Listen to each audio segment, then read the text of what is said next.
bem-vindos e bem-vindas a todos e todas aí que estão com a gente, né? Alguns eu já conheço assim de vista, outros não, né? E portanto todos são bem-vindos aí, que Deus possa abençoá-los nesse tempo que nós vamos estar juntos. Eu quero ler um texto bíblico com vocês para nós iniciarmos, está em Romanos 3 e 10, né? Como o nosso tema é sobre a salvação, eu gostaria de iniciar com esse texto, né, que mostra a situação que os seres humanos se encontram e a grande necessidade de um Salvador que nós temos. Paulo fala assim: como está escrito, não há um justo, nenhum sequer, não há ninguém que entenda, não há ninguém que busque a Deus. Todos se extraviaram e juntamente se fizeram inúteis. Não há quem faça o bem, não há nem um só. A sua garganta é um sepulcro aberto, com a língua trata enganosamente, peçonha de áspides está debaixo de seus lábios, cuja boca está cheia de maldição e amargura. Seus pés são ligeiros para derramar sangue, em seus caminhos há destruição e miséria, e não conheceram o caminho da paz, não há temor de Deus diante dos seus olhos. Amém. Talvez nenhum de nós aqui tenha derramado sangue, né, como o texto bíblico diz, mas nem por isso, né, nós nos excluímos dessa miserabilidade humana, né, e da grande necessidade que todos nós temos de um Salvador. Todos sabem muito bem que na queda, né, da raça humana, na pessoa de Adão e Eva, né, os nossos primeiros pais, aconteceram várias rupturas entre o ser humano e Deus, entre o ser humano e o próximo, entre o ser humano e consigo mesmo e com a criação. Isso de uma maneira, digamos assim, transversalizada, a gente poderia dizer que a queda trouxe uma ruptura para com Deus, né, como eu já falei, e essa seria uma ruptura teológica, né, especialmente na figura de Adão e Eva, quando eles se escondem de Deus, né, isso mostra que na queda houve uma ruptura para com Deus. Houve também uma ruptura para com o próximo, que é a sociológica, né, e por isso que eles tiveram que pegar uma folha de figueira para esconder-se um do outro, né, mostrando assim que agora não poderia mais haver toda aquela liberdade de expressão, de pensamento e de conhecimento de um para com o outro como havia antes. Então, a folha de figueira representa essa dificuldade que o ser humano tem hoje, por causa do pecado, né, de estar inteiramente nu diante do outro. Nu, não no sentido físico, né, mas eu digo nu no sentido espiritual e também no sentido de sua alma, quanto a pensamentos, a desejos, a sonhos, né? Então, o pecado trouxe também a necessidade do ser humano não estar mais plenamente diante do outro sem que sinta medo, né? Nós somos seres humanos que temos medo uns dos outros como consequência do pecado. E a outra ruptura foi consigo mesmo, né, que a gente poderia chamar de ruptura psicológica, especialmente baseada no medo, né, que a pessoa sente de Deus. Eu fiquei com medo porque estava nu. Foi a resposta que Adão deu para Deus, né? Então, essa desintegração que o ser humano teve consigo mesmo, né? Antes do pecado, o ser humano era uno no sentido do seu corpo, da sua psique e também da sua alma, né? Agora, com o pecado, todas essas coisas se fragmentaram, né? Então, houve uma ruptura psicológica consigo mesmo. E também houve uma ruptura com a criação, né? Que daí é uma ruptura ecológica expressa na palavra que Deus diz: maldita é a terra por sua causa, ou seja, por causa do pecado do homem também houve todo um problema ecológico, né? E é por isso que Paulo diz que toda toda a criação geme, né? E esperando o momento de sua redenção. E essa ruptura ecológica hoje no Brasil fica muito evidente, né, com as queimadas que nós estamos vendo aí na Amazônia, no Pantanal, né? Isso também é uma consequência desse pecado original.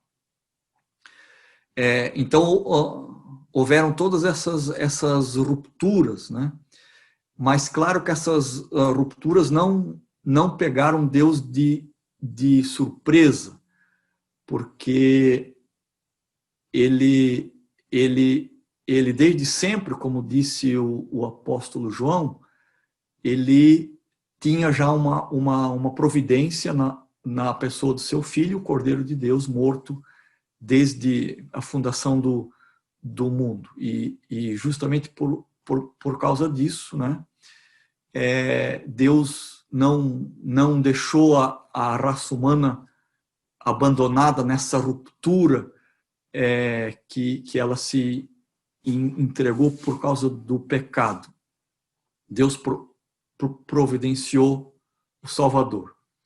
E é interessante a gente observar que a própria palavra salvação e a palavra Jesus no hebraico são praticamente a mesma coisa, né? A palavra salvação é Yeshua, né? Que tem a ver com livramento e facilidade. E a palavra Jesus em hebraico é Yeshua, né? Só muda alguns acentos aqui e ali. E Yeshua em hebraico quer dizer Yahvé é a salvação. Então, no próprio nome de Jesus, nós já vemos que Deus não foi pego de surpresa, porque ele já tinha um escape, né, para o ser humano. E o nome Deus, Yahvé, né, que é transliterado para o português como Jeová,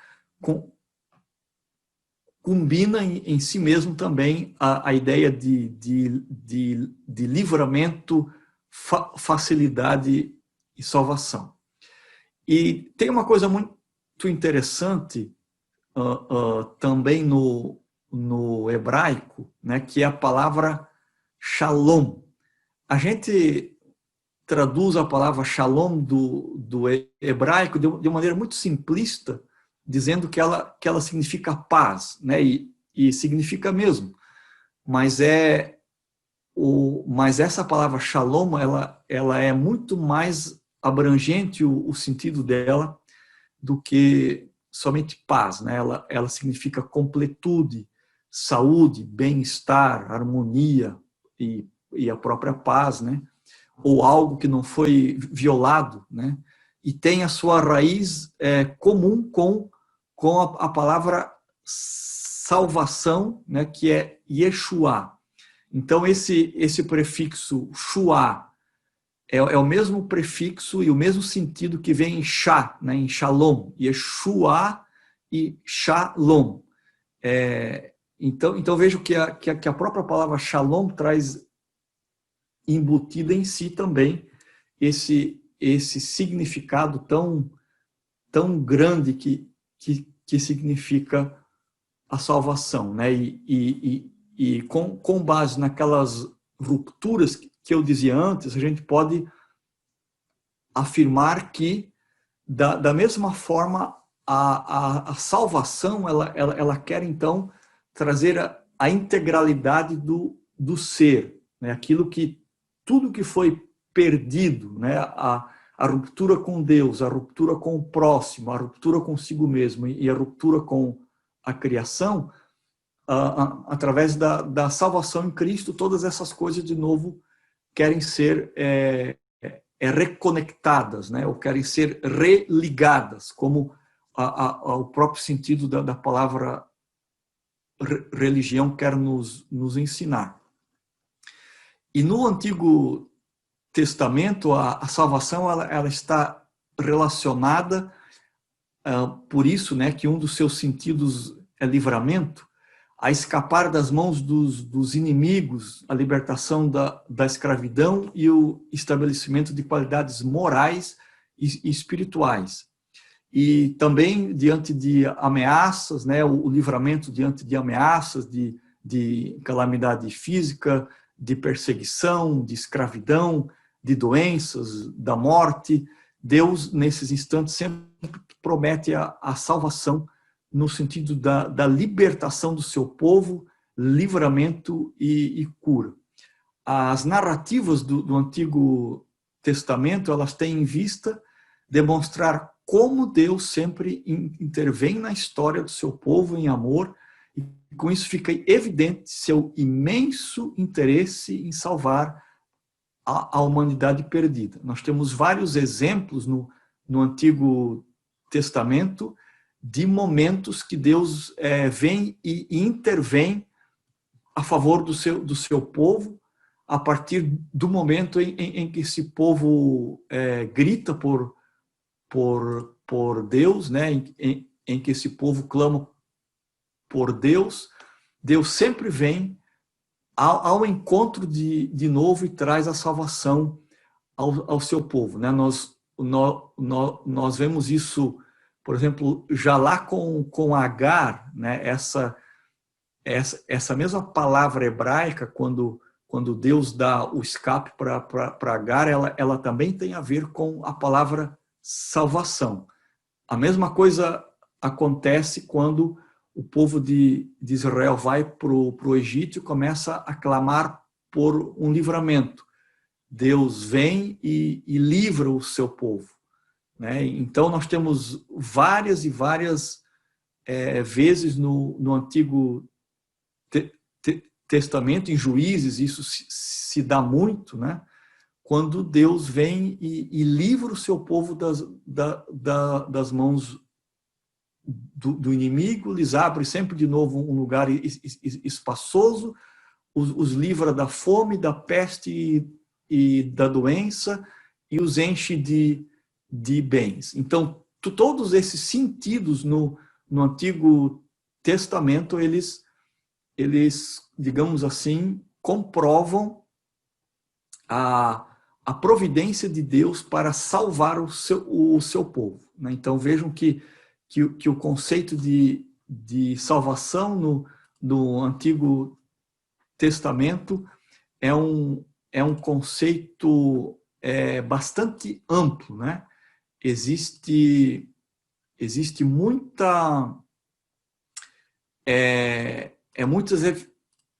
evidências, né, no Antigo Testamento de como Deus vem e livra o seu povo sempre de novo quando está em aperto. E esse mesmo sentido também tem a ver com a gente hoje.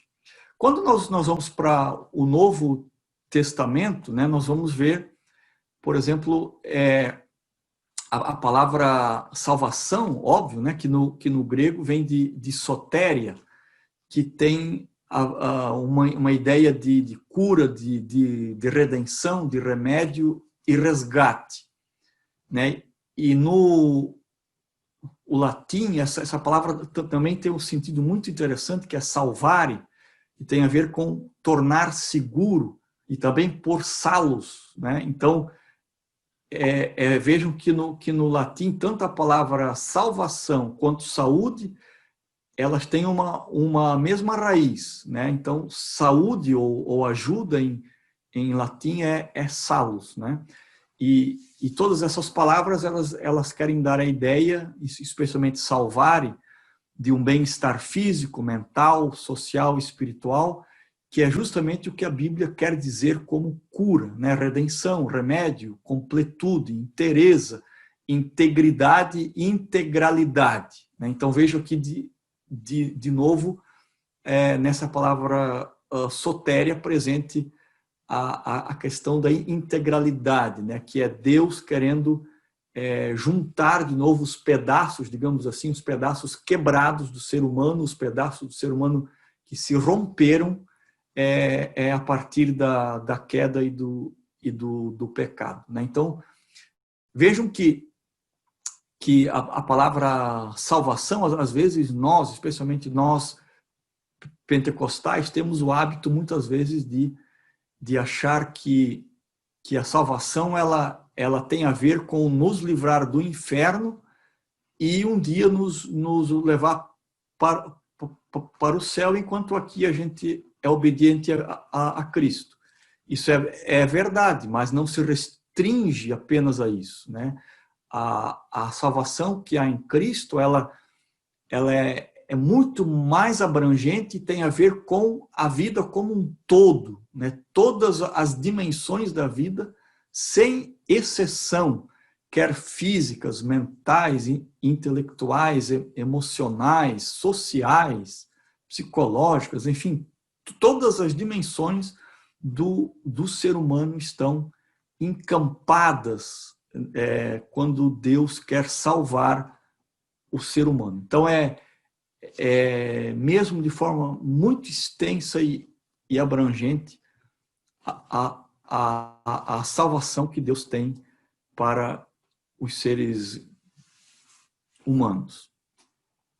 Né? Como eu já dizia antes, quanto à ruptura, né, que o pecado trouxe, a gente poderia dizer que essas rupturas trouxeram também algumas consequências aos seres humanos. Então, num sentido ético, a gente poderia dizer que o pecado ele trouxe a depravação e corrupção da natureza humana, originou-se uma culpa no ser humano como obrigação de reparar pelo pecado cometido diante da santidade de Deus, né? E instalou-se na alma do ser humano, a partir do pecado, um grito que tem a ver com o seguinte: um preço precisa ser pago, né? É como se todo ser humano que vive no pecado, esse pecado gera culpa, e essa culpa faz trazer digamos assim, ao inconsciente do ser humano a necessidade de que um preço precisa ser pago. É por isso que nós vemos em todas as culturas humanas, por mais remotas, afastadas que estejam, né? Isso é atestado, inclusive, por missionários, quando eles vão, por exemplo, em povos que não foram alcançados pelo Evangelho, que nunca ouviram falar de Jesus, da cruz ou da salvação, né? Sempre há um sistema de sacrifícios nesses povos para, digamos assim, aplacar a ira dos deuses, né?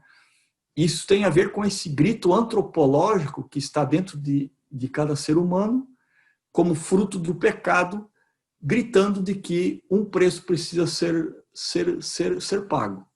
Nós que somos cristãos, né, que entendemos a obra salvadora de Cristo, a gente sabe que esse preço foi pago de maneira perfeita, completa, única, total e última, através da pessoa de Cristo.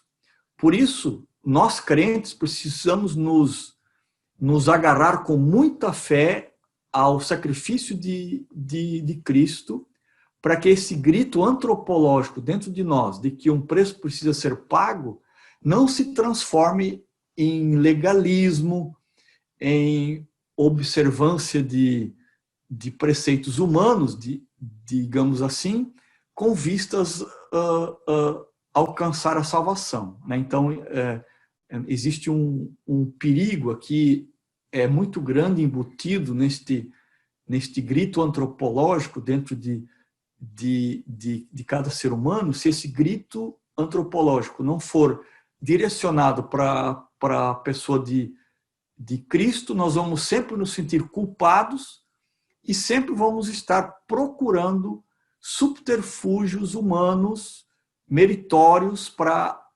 aplacar dentro de nós essa culpa, muitas vezes culpa falsa, né, que grita por um Salvador.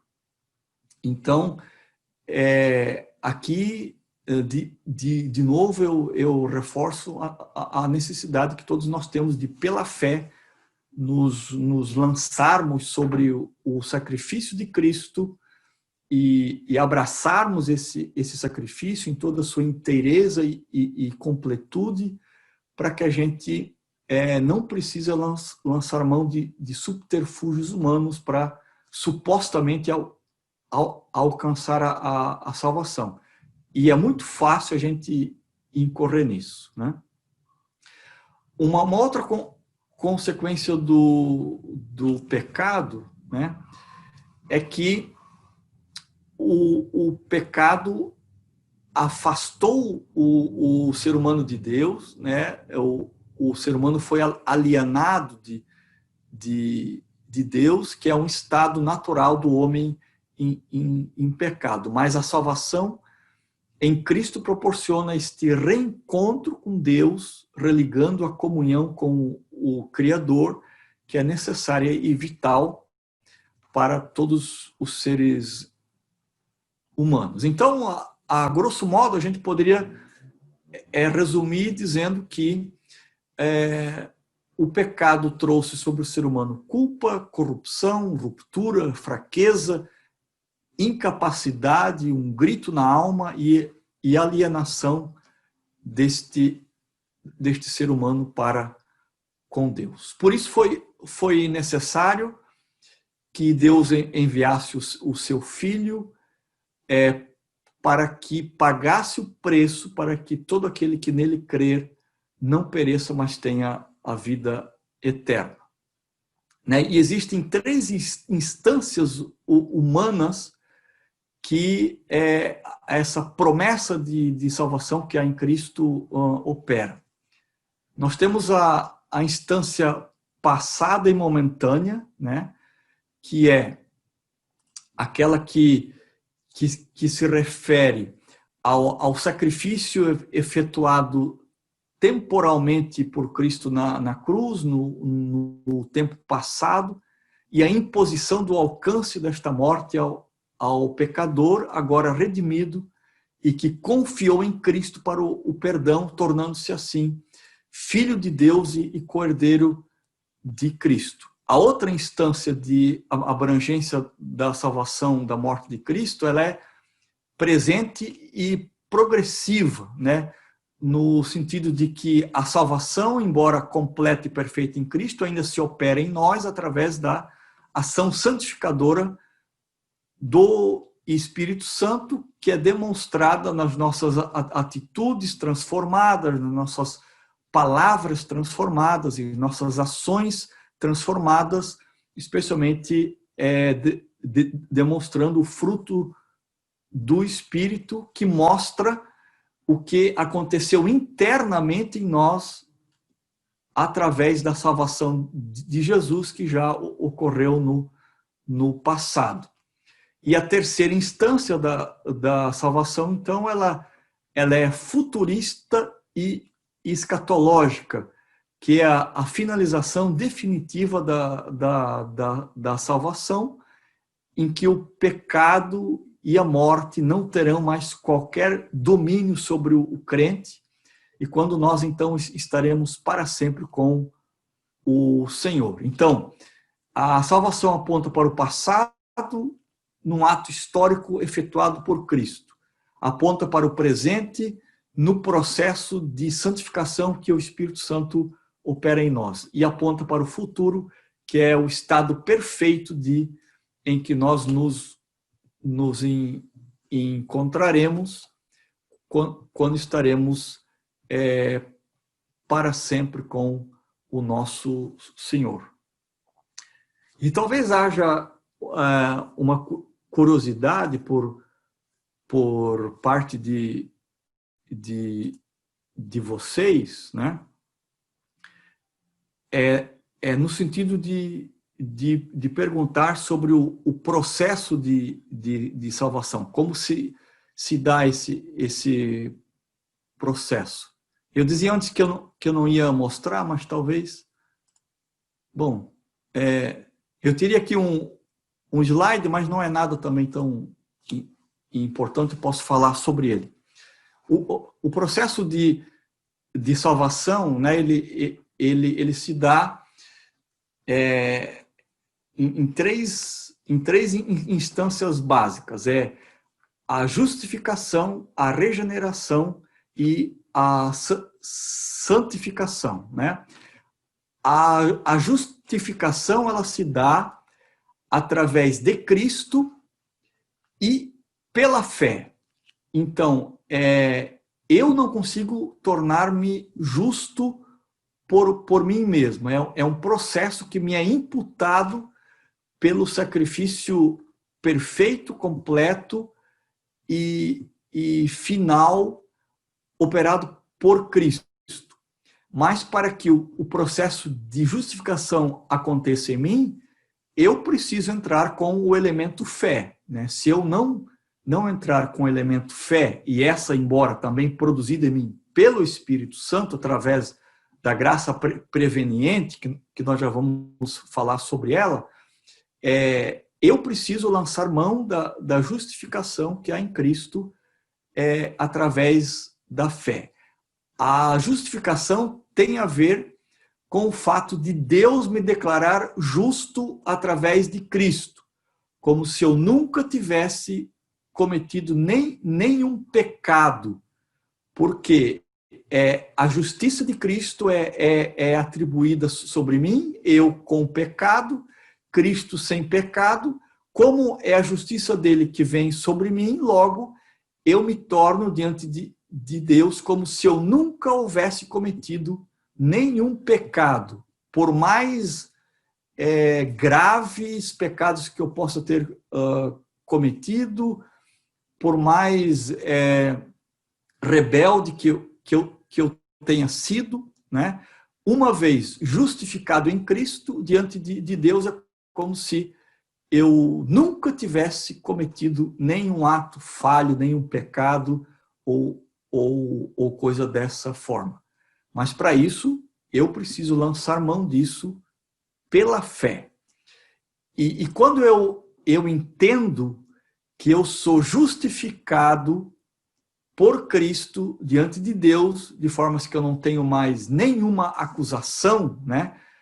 Vejam que Paulo diz que Cristo cravou na cruz a cédula que era contra nós, ou seja, ela foi anulada, essa cédula foi anulada, né? Isso tem a ver com a justificação que há em Cristo.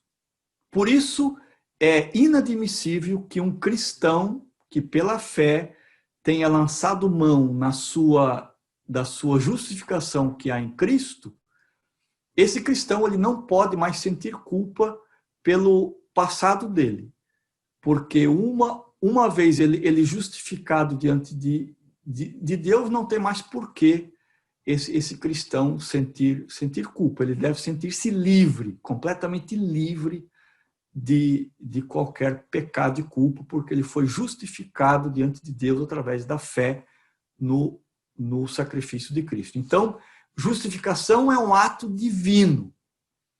A fé que lança a mão dessa justificação é um ato humano. A outra coisa que se dá no processo de salvação é a nossa regeneração, né? Como eu dizia antes, o pecado ocasionou em nós várias rupturas, né? E a obra salvadora de Cristo, ela regenera o ser humano em todas as dimensões. E de novo, aqui, a regeneração é um processo exclusivamente divino. Eu não tenho nenhum poder, ou nenhuma força, ou nenhuma capacidade de produzir em mim a regeneração que só é produzida através de Cristo e operada em mim pelo Espírito Santo. Mas para que aconteça em mim a regeneração, eu preciso lançar mão de um elemento humano, que é aquilo que nós chamamos de arrependimento, ou seja, eu preciso reconhecer que os meus gestos, as minhas palavras, as minhas atitudes e pensamentos foram atitudes de rebeldia contra Deus que trouxeram prejuízos tanto para mim quanto para o meu próximo, né? Vejam que o meu pecado nunca vai trazer prejuízos para Deus. Deus não se afeta jamais com o meu pecado, porque Deus não pode sofrer prejuízos por causa do meu pecado. O único que sofre prejuízo por causa do meu pecado sou eu mesmo e o meu próximo.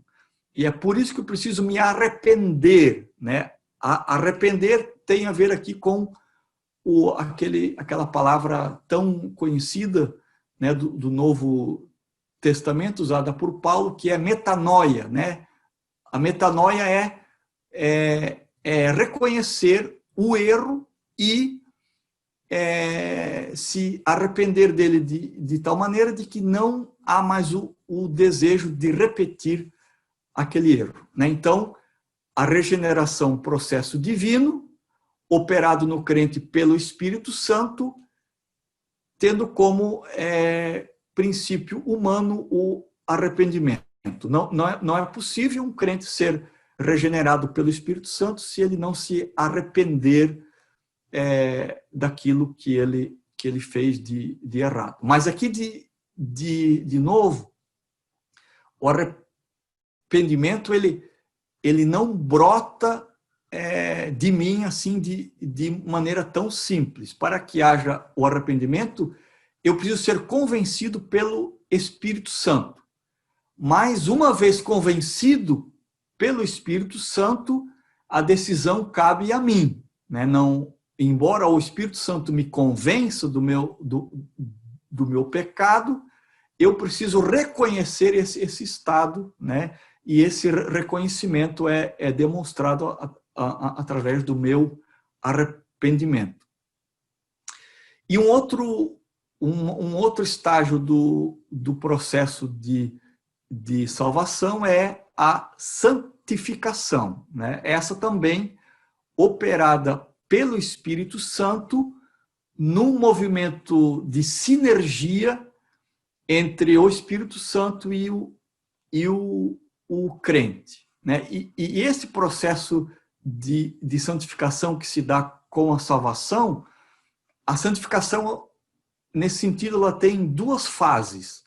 Uma é a fase instantânea e outra é a fase processual. A fase instantânea tem a ver com o fato de que, uma vez que eu aceito a obra salvadora de Cristo diante de Deus, eu sou declarado um santo, né? Como eu me tornei justo, né? Como Deus me justificou em Cristo pela fé. Ora, se eu me tornei justo, agora também eu me tornei um santo. Só que, ao mesmo tempo em que eu me tornei um santo, eu ainda estou neste corpo de morte, como disse Paulo, neste corpo de pecado, e continuo praticando atos que não agradam a Deus. E por isso, então, eu preciso entrar também nesse processual, ou seja, enquanto eu caminho aqui, enquanto eu como peregrino, em direção à minha pátria celestial, eu vou me tornando cada vez mais parecido com Cristo. Cada vez mais o caráter de Cristo vai sendo formado em mim e os conceitos éticos do Evangelho vão se tornando sempre mais fortes dentro de mim, de formas que sempre mais eu demonstro a nova lei que Cristo me trouxe, que é expressa através do amor, né? Jesus mesmo disse: um novo mandamento vos dou, que vos ameis uns aos outros. Então, sempre que eu falo de salvação, aliás, de santificação processual, eu estou falando no fato de que eu estou sendo aperfeiçoado em amor. Então, vejam, meus queridos, que a santificação ela tem muito mais a ver com um preceito ativo de amor do que com questões reativas em relação ao pecado, né? Às vezes a gente tem a ideia, e claro que isso também faz parte da santificação, de não cometer pecados. Óbvio que a santificação é não cometer pecados, sim. Mas se torna muito mais fácil eu não cometer pecados quando eu lanço mão desse preceito máximo da lei, que é o amor. Quando eu me esforço para amar o próximo e amar a mim mesmo e a Deus sobre todas as coisas, eu estou caminhando para esse processo de santificação que vai me afastando cada vez mais do pecado. E notem, meus queridos, que nesse aspecto a lei me diz o seguinte, como eu já falei, né? De que eu preciso amar o próximo como eu amo a mim mesmo. Jesus tornou esse mandamento do amor ainda, digamos assim, mais complexo, quando ele disse: eu quero que vocês se amem assim como eu vos amei, né? E esse amor de Jesus para com o próximo, ele é muito maior do que se eu amar o próximo como eu amo a mim mesmo. Então, o parâmetro para eu amar o meu próximo não é mais o amor que eu tenho por mim. O parâmetro que eu tenho para amar o meu próximo é o amor que Jesus teve por ele. E nesse sentido, nós seremos sempre devedores, né? Paulo disse isso já, que a ninguém deveis coisa alguma a não ser o amor. Se eu basear o meu amor para com o próximo no quanto eu amo a mim mesmo, facilmente eu vou pagar com o meu próximo a dívida do amor, né? Porque se eu conseguir amar o meu próximo como eu amo a mim mesmo, a dívida está paga. Mas Paulo disse que a dívida do amor é impagável. Por quê? Porque eu preciso aprender a amar o meu próximo exatamente como Cristo ama todos os seres humanos. E aí eu vou estar sempre e sempre em dívida com as pessoas. Então, esse é o processo santificador. Quando eu entendo que eu preciso amar e amar e amar como Cristo amou, né? Quando eu entro, digamos assim, nessa realidade divina do amor de Cristo, eu estou em franco processo de santificação, porque eu cada vez menos vou incorrer em pecados, em erros, porque eu sempre vou estar focado no amor. Então veja que o meu foco de santificação não é não pecar. O meu foco de santificação deve ser amar como Cristo amou. Se eu tiver esse foco diante de mim, o pecado vai se tornando sempre mais fraco dentro de mim. Porque quando eu foco no não pecar, eu trago sobre mim uma neurotização da religião e um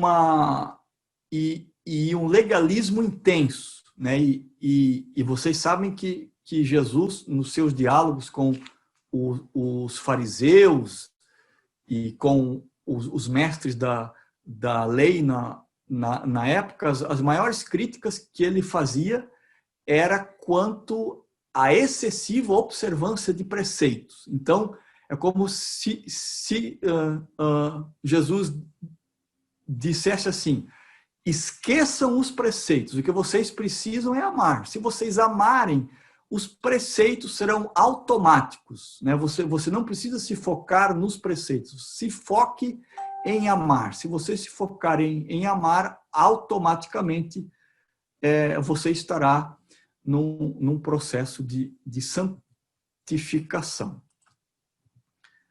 Né? E aí, né, claro que a salvação abrange muitas e muitas outras coisas ainda e questões, né? Quem estudou aquela lição sobre a obra da salvação viu que os temas são muito abrangentes, alguns são muito complexos, né? E quem leu o livro viu isso muito mais, né? Mas já são 10 para as 9, pastor, e eu não sei ali se a gente abre agora para perguntas ou se eu falo mais, enfim. Se o senhor quiser falar um pouco mais, fica a critério do senhor. Tá bom. Então eu vou falar sobre um pouco sobre o livre arbítrio, né? Que eu acho que é um assunto que geralmente o pessoal tem dúvidas, né? Então eu vou falar um pouco sobre isso. Bom,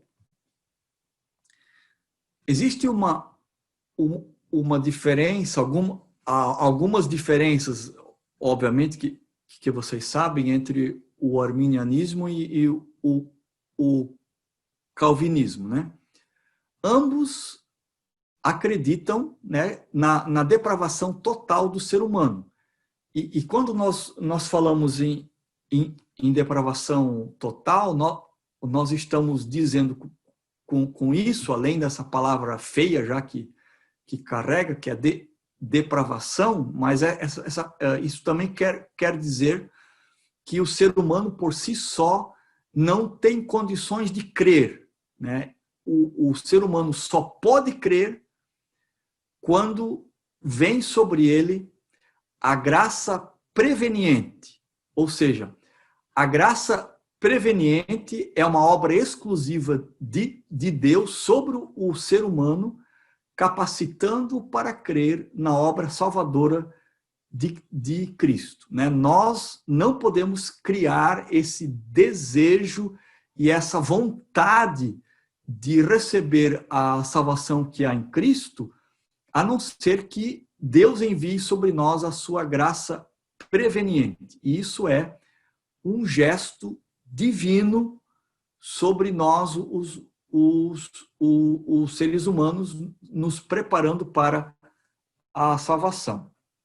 A partir do momento que vem sobre nós a graça preveniente, que é uma atitude exclusiva de Deus sobre nós, surge em nós agora uma obra em sinergia, ou seja, quando nós falamos em sinergia, nós estamos falando em cooperação, né?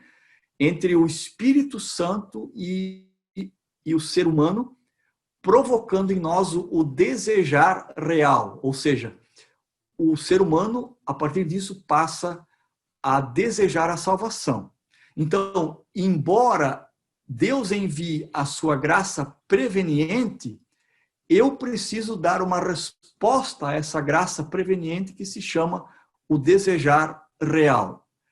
E aqui há uma diferença básica entre o calvinismo e o arminianismo. O calvinismo vai dizer que o desejar real é obra monergista do Espírito Santo, né? Enquanto que o arminianismo vai dizer, como eu já falei, que é uma obra sinergista de cooperação entre o Espírito Santo e o ser humano. Embora o Espírito Santo produza em mim o desejar real da salvação que há em Cristo, eu preciso dizer sim. É como se a gente estivesse recebendo um presente de alguém, né? E sempre que nós recebemos um presente, a pessoa traz o presente até nós e estende a mão para nos dar o presente. Agora, se eu não estender a minha mão para pegar o presente da mão dela, eu vou ficar sem o presente, né? Então vejam que para que eu receba o presente, precisa ter a intenção da pessoa de me dar o presente e o gesto concreto dela de estender as mãos para que eu receba o presente. Então, a intenção dessa pessoa de me dar o presente, a gente poderia comparar a graça preveniente de Deus, que é uma obra exclusiva dele. Agora, quando essa pessoa lança a mão, estende a sua mão para me dar o presente, e eu estendo a mão e pego esse presente, isso é esta obra sinergista do desejar real. Eu quero pegar o presente, portanto, eu vou estender as minhas mãos e vou pegar o presente, né? Então vejam que nesse instante entra Armínio, né? Para dizer que o ser humano tem livre arbítrio para estender a sua mão ou não para pegar o presente. Obviamente que o ser humano precisa ser muito estúpido, né, para não estender a sua mão, mas mesmo assim a gente sabe, né, vocês sabem, que existe gente que tem coragem de não estender a sua mão para pegar a salvação que Deus gratuitamente oferece. E aqui de novo entra um gesto de profunda rebeldia, né, em que a pessoa deliberadamente rejeita a obra salvadora de Cristo. Bem, operado isso então, né, a graça preveniente, que é uma atitude monergista da parte de Deus, aliada ao desejar real, que é uma atitude sinergista de cooperação entre o ser humano e o Espírito Santo, acontece então a salvação, né? Então essa seria uma, digamos assim, um resumo bem simples, né, do que vem a ser, então, o livre-arbítrio que está presente em todos nós, seres humanos. Seria isso, então?